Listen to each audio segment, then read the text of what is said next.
Llegamos ya a las 5:09 de la tarde, hablamos de los problemas de los ciudadanos, de los consumidores en concreto y sobre todo cómo debemos prepararnos para las próximas fechas navideñas, cómo o si debemos realmente adelantar nuestras compras, cuánto nos podemos ahorrar y también qué debemos hacer si queremos ahorrar a la hora de seleccionar los juguetes que luego posiblemente traerán los Reyes Magos o el Olencero a nuestros hogares. Susana Arizcún, ¿cómo estás, Susana? Buenas tardes. Hola, buenas tardes, Amaya. Bueno, ya pensando en Navidad, ya con anuncios navideños, con ambiente prenavideño, con las luminarias en muchos lugares también de Navarra. Y un poco de alegría también. Un poco de alegría, ¿Te parece ¿verdad? también que es momento oportuno también Eso de alegría? es. Pero también de tener en cuenta que podemos ahorrar si somos previsores y sabemos cómo ordenar nuestras compras, ¿no, Susana? Sí, yo siempre digo, y yo creo que es un buen consejo, y en general el ciudadano cada vez funciona más así, si compramos ahora, por ejemplo, lo que son alimentos, nos estamos ahorrando hasta un 50%. O sea, realmente merece la pena. El estudio que hizo Irache el año pasado salía concretamente en Navidades, que 6 de cada 10 navarros realmente aprovechan fechas anteriores a Navidades para hacer la compra de alimentación. Según esta estadística, está valorando más o menos que los navarros vamos a gastar unos 576 euros por familia en estas fechas, mucho poco regular. Con respecto al año anterior se habla como un 3,9% menos por la época de crisis. Y si lo desglosamos, te diré que son 254 van relacionados con lo que son regalos, 236 con lo que son alimentos y 86 lo que son lotería. Dentro de la encuesta que hemos hecho Irache, la verdad es que salen cosas muy curiosas. Por una parte, se habla de que lo útil, cada vez hacemos más uso de él. ¿Qué quiere decir eso? Somos más prácticos, ¿no? Exacto, compramos mucho más de ese tipo de cosas. La prueba es que el textil es lo primero en cuanto a regalos. El segundo va los libros, en plan cultura. El tercero va relacionado un poco más con los videojuegos, con las colonias. Y ya por último, pues hay gente que pide dinero pues para poder salir un poco adelante. También dentro de ello, te diré que el 54% de los consumidores dice que ellos compran la alimentación en base al precio. Así como el antes, precio es determinante. Exacto. Es como antes era mucho más, oye, como es ¿En qué Navidades... porcentaje dice, Susana? El 54%. El 54. No está mal. Antes para rato era eso. Antes el ciudadano decía, oye, hay que comprar cordero, gorrín, solomillo, besugo, porque son las fechas. Y hoy en día el ciudadano dice, oye, si es muy caro, no lo compro, cambio el tipo de alimento. Eso es. O lo que hago es congelarlo. Sentido común, en definitiva, ¿no? Sí. Y economía más ajustada. Exacto. Yo creo que también va un poco por ahí. También te diré que dentro de la encuesta sale que del 1 al 15 de estas fechas, de lo que son diciembre, son los momentos en los que más se consume. Estoy hablando de un 39%. O sea, el ciudadano es cuando más compra de cara a regalos y alimentos. Luego ya un 20% es en fecha de noviembre. Luego un 23% es del 16 al 25 de diciembre. Luego ya va bajando un poquito, del 25 de diciembre al 31 es un 7% y a partir de ahí en enero un 6%. O sea que va cambiando un poco, dependiendo de las fechas. Claro, estamos en el momento clave, por tanto, o cumbre de las compras navideñas. Yo creo que son los momentos más oportunos de ese tipo de compras. Y yo siempre digo lo mismo. ¿Qué consejos podemos dar? Lógicamente un consumo responsable. Estamos hablando de fechas duras, fechas en las que son complicadas y que tenemos que llegar a final de mes. Para eso, esa lista de precios que tanto hablamos muchas veces en época de rebajas, lo mismo ahora. Luego ese presupuesto, decir, oye, tengo un presupuesto de tanto y con esto es lo que tengo que llegar a final de mes. Y hasta ahí he llegado. Aunque me encuentro a veces con publicidades muy llamativas que me ofrecen la posibilidad de las compras pagarlas en plazos. A mí esto de las compras de pagarlas en 2, 3, Mucho cuidado, 4 ¿no? meses... Siempre lo recomiendas o dices que hay que tener muy presente que luego hay que pagarlo y que quizá nuestra economía no vaya mejor, ¿no? Y puede ir, como dices, a peor, o puede ir similar. Pero al final dices, pues si en este momento yo tengo 70 euros, 80 euros, pues cuento con ello. Y me olvido de lo demás y digo, bueno, pues hasta aquí he llegado. Y en vez de a lo mejor comer un solomillo, pues hago un ajuarriero. Exacto. Y en este está momento buenísimo está también, buenísimo. ¿no? Estoy segura que mi madre me estará viendo y dirá, ¿y qué razón tienes, hija? Exacto. Porque el ajuarrero nosotros de Nochebuena es buenísimo y mucho más barato. Y más barato, claro que sí. Bueno, con los juguetes también mucho cuidado a la hora de seleccionar el establecimiento que elegimos porque podemos ahorrar mucho dinero también. Hasta un 32%. Y ahora la gente dice, ¿a tanto? Pues, señores, ¿qué hemos hecho? Coger los catálogos, los que nos llegan a todos a nuestro domicilio y comparar. Diremos, un patinete de 2 ruedas cuesta en el más caro 32,99 y en el más barato 24,90. Está hablando de un 32%, es muchísimo. La media ronda más o menos como un 10%, o sea, de 1 euro a 5 euros la diferencia de un catálogo con relación a otro. Sí que diría como algo importante dentro de lo que es tema de juguetes es, miremos la fecha del catálogo. Hay catálogos que finalizan el 24 de diciembre como fecha máxima. Hay catálogos del 9 de diciembre. ¿Qué quiere decir eso? Que si tú compras algún producto, lo haréis comprar algún producto o algún juguete de ese catálogo posterior al 9 de diciembre, te puedes encontrar con que lo han modificado el catálogo o han modificado el precio. Entonces, estemos un poquito al tanto de ello. Algo también importante, el tema de las edades. Nos hemos encontrado, por ejemplo, un peluche que pone la edad recomendable para mayores de 6 meses y otro para mayor de 3 años.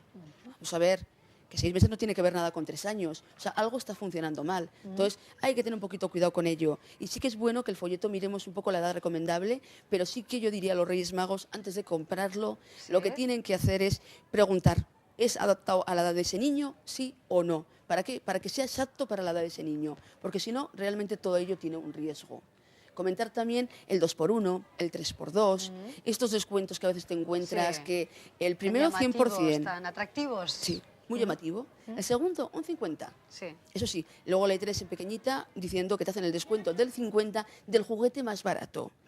Yo siempre digo, vamos a ver, si tú necesitas 2, pues puede ser una manera de ahorrar.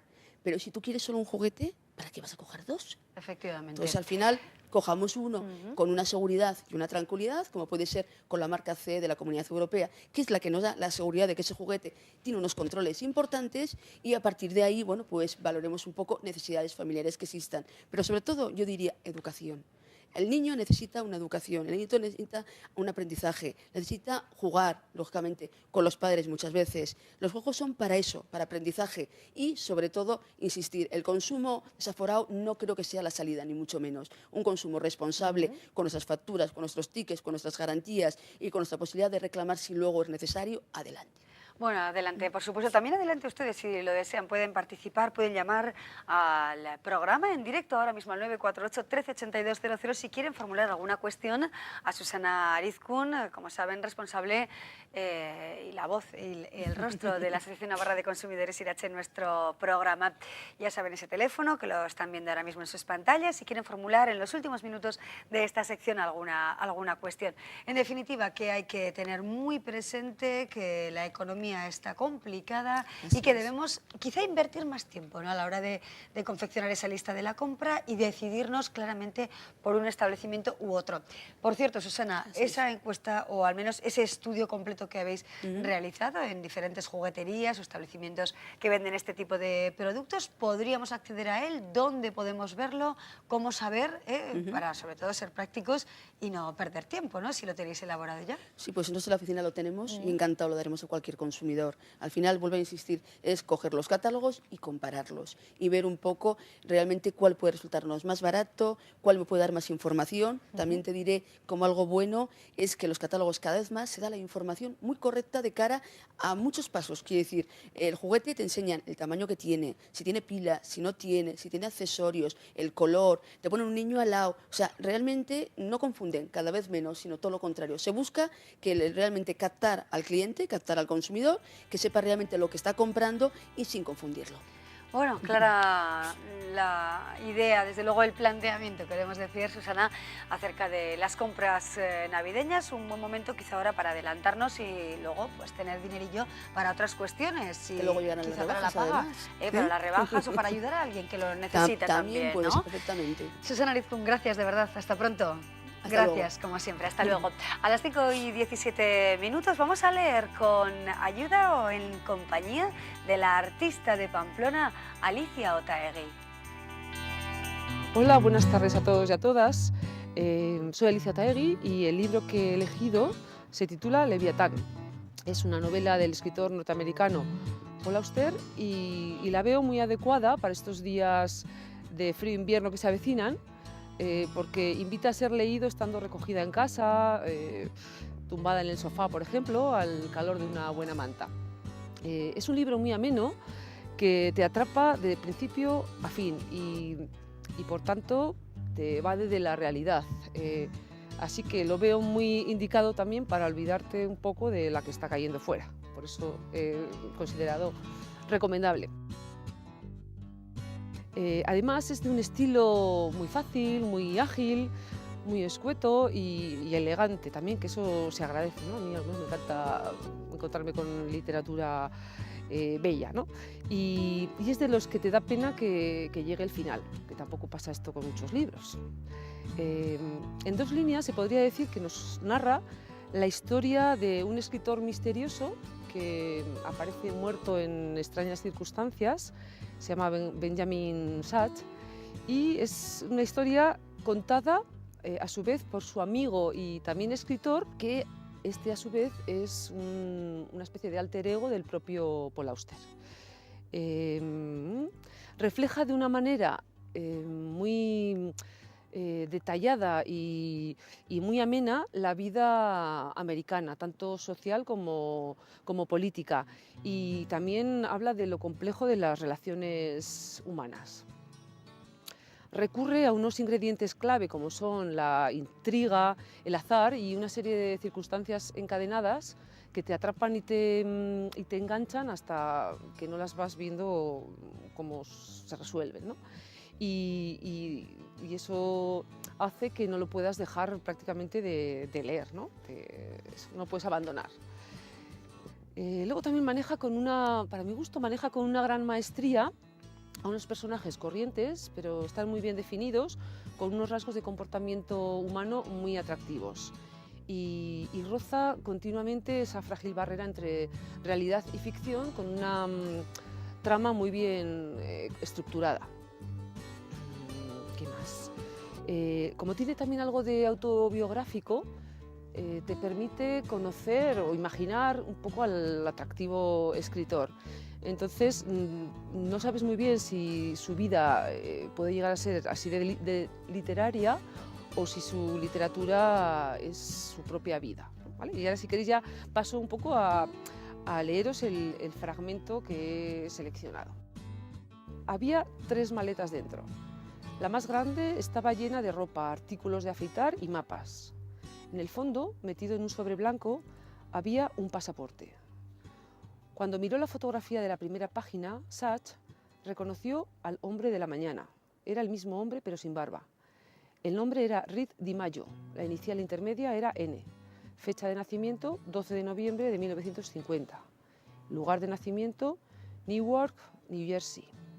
El pasaporte había sido expedido en San Francisco en julio de ese año y las últimas páginas estaban vacías, sin sellos ni visados de aduanas.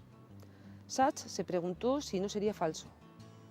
Dado lo que había sucedido en el bosque aquella mañana, parecía casi seguro que DeWitt no era la primera persona a quien DiMaggio había asesinado, y si era un matón profesional, era posible que viajase con documentación falsa. Sin embargo, el nombre era demasiado singular, demasiado raro para no ser real. Debía de haber pertenecido a alguien y, por falta de otras pistas de la identidad del hombre, Sachs decidió aceptar que ese alguien era el hombre a quien había matado. Reed DiMaggio, hasta que encontrara algo mejor, iba a ser el nombre que le daría. La siguiente era una maleta de acero, una de esas cajas plateadas y brillantes en las que los fotógrafos llevan a veces su equipo. La primera se había abierto sin necesidad de llave, pero esta estaba cerrada y Sachs pasó media hora luchando por forzar las bisagras. Accedió finalmente, sin embargo, reveló una desconcertante colección de objetos diversos que en absoluto era lo que Sachs había supuesto. Encontró carretes de alambre, despertadores, destornilladores, microchips, cordel, masilla y varios rollos de cinta adhesiva negra. Uno por uno fue cogiendo cada objeto y estudiándolo, esforzándose por desentrañar la finalidad, pero ni siquiera después de haber revisado todo el contenido de la caja pudo adivinar qué significaban aquellas cosas. Solo más tarde cayó en la cuenta, mucho después de volver a la carretera. Conduciendo hacia Nueva York, esa noche de repente comprendió que aquellos eran los materiales para construir una bomba.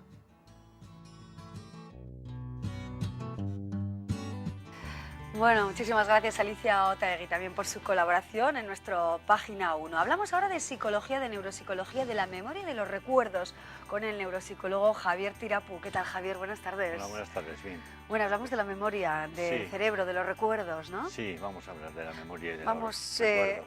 Bueno, ¿cómo entendemos la memoria y el recuerdo, Javier? Sí, el recuerdo, bueno, decía el propio Alzheimer, ¿no? El que descubrió la enfermedad de Alzheimer. Yo creo que decía una frase preciosa que define muy bien qué es la memoria. Decía que el hombre habita en su memoria y que el hombre realmente vive en sus recuerdos. Y hay otra frase que dice que gracias a la memoria, ¿no?, somos quienes somos, sabemos quiénes somos y nuestra vida adquiere como cierto sentido de continuidad, del paso del tiempo, ¿no? Por lo tanto, los recuerdos son parte de la identidad del ser humano, ¿no? No podemos concebir nuestra identidad, nuestra manera de ser sin nuestros recuerdos, sin nuestras vivencias, sin todo aquello que hemos vivido.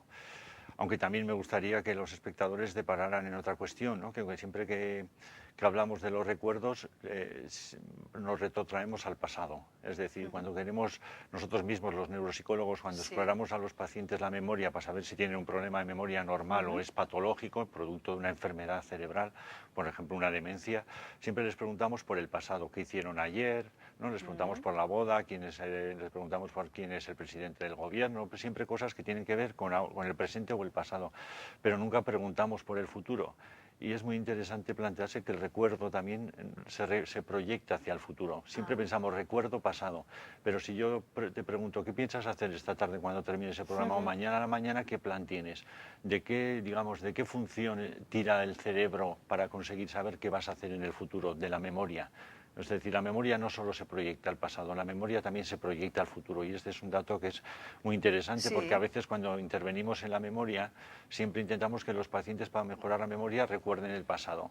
Pero en cambio también deberíamos incidir también en las personas normales, que de alguna manera ejerciten su memoria del futuro, porque esa es tan buena como la memoria del pasado. Sí, pues es un planteamiento innovador, es cierto que no recalamos en eso, ¿no?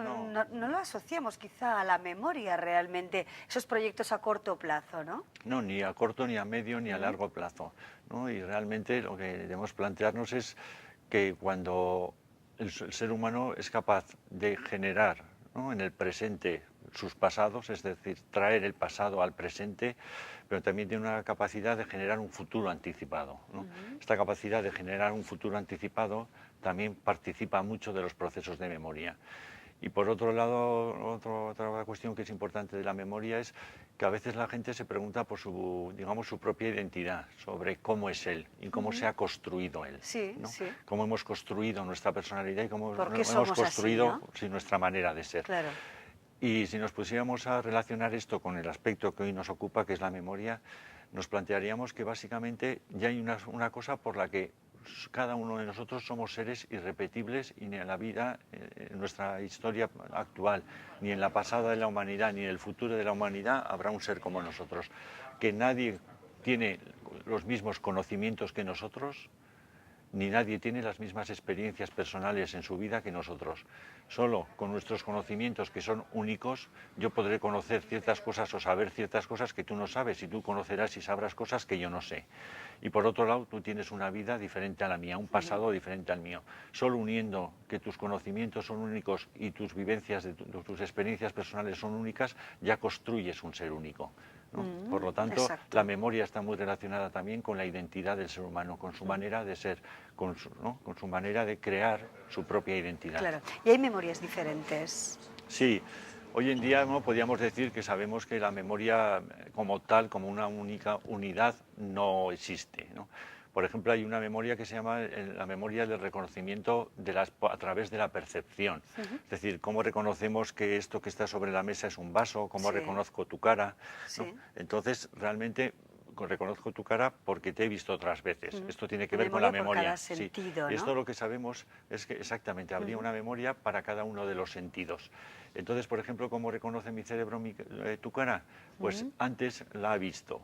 A partir de ver tu cara, sabemos que ciertas neuronas del cerebro se conectaron, pero solo para tu cara, no para otra cara diferente. Para otra cara se habrán conectado unas neuronas diferentes que para la tuya. Entonces, cuando veo tu cara, justo las neuronas que se conectan son las que se conectaron antes. Y además sabemos que se conectan y se excitan a una determinada frecuencia. Se mueven a 40 movimientos por segundo. Cuando se sincronizan unas neuronas y solo unas, hay un momento que mi cerebro me dice, mira, nosotras, estas neuronas y solo nosotras, moviéndonos a 40 movimientos por segundo, correspondemos a la cara de Amaya, ¿no? Por lo tanto, a la que estás viendo es Amaya. Esta es la idea. Aunque curiosamente dentro de los sentidos, ¿no?, hay un sentido que tal vez sea un poco más particular y que es muy curioso, que es el olfato, ¿no?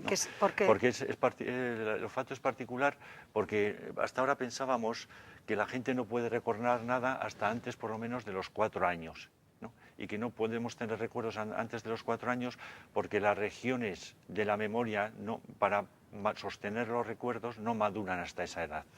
Pero en cambio ahora sabemos que se pueden tener recuerdos si tienen un componente emocional importante antes de los 4 años. Y para que tengan ese recuerdo emocional tuvieron que entrar en el cerebro relacionados con un olor especial. Por ejemplo, hay gente que suele decir que puede recordar que a los 3 años o a los 2 años y medio le llevaron al hospital a visitar a su nuevo hermano que había nacido.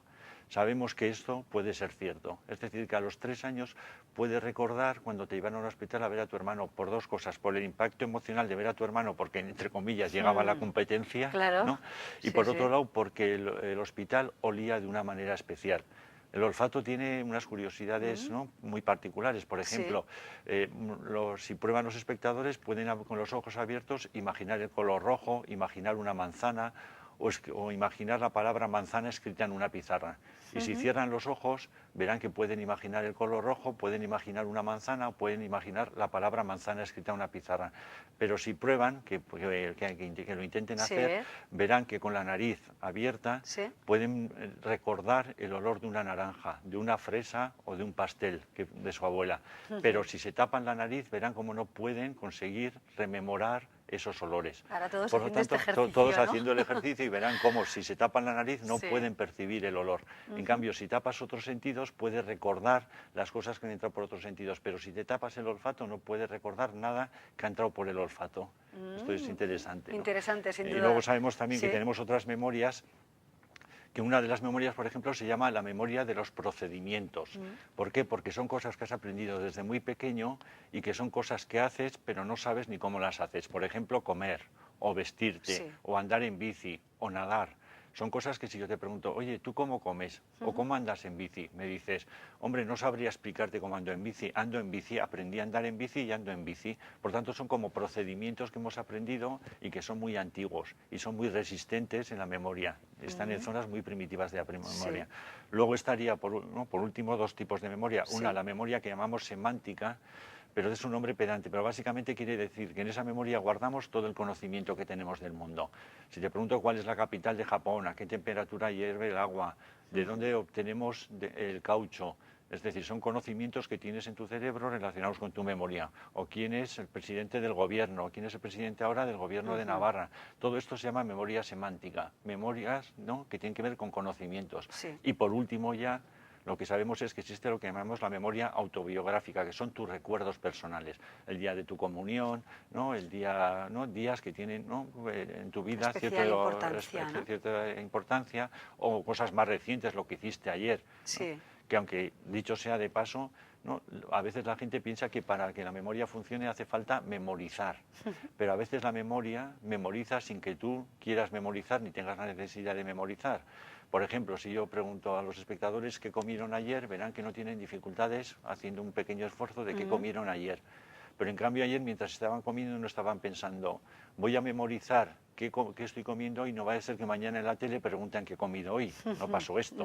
Entonces sabemos que la memoria, otro aspecto interesante, es que a veces recoge información sin que tengamos intención de que recoja información. Lo hace ella a motu propio, digamos, ¿no? A su manera. Pero olvidamos, Javier, es importante, ¿no? Sí, también ya Ribot, que fue uno de los estudiosos de la memoria... ¿Por qué olvidamos?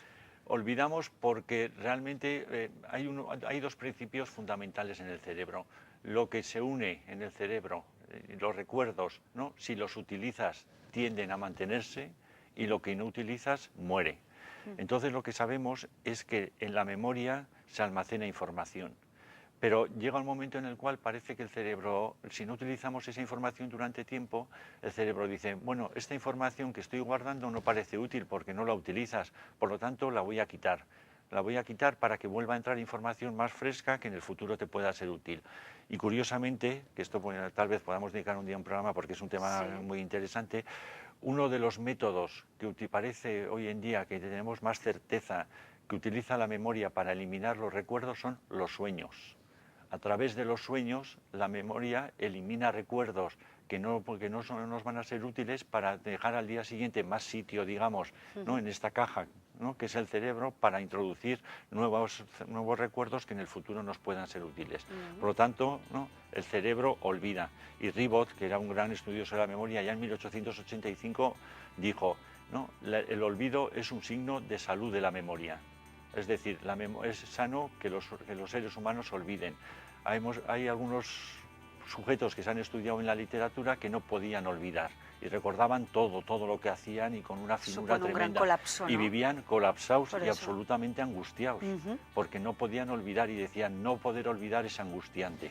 Por lo tanto, el olvido es un signo de salud de la memoria. Bueno, nos quedamos también con esa reflexión importante, aunque a veces nos preocupamos porque olvidamos pequeños detalles, ¿no?, que hemos vivido quizá hace unas horas. Seguiremos hablando de este tema, Javier, De muy acuerdo. interesante, de verdad. Muy Gracias, bien. hasta Nada, pronto. encantado, hasta Javier pronto. Tirapu, que como saben es neuropsicólogo y habitual colaborador de nuestro programa. Vamos a ver ahora qué está pasando en Navarra. La actualidad se impone. Nos la cuenta Ricardo Beitia. Buenas tardes.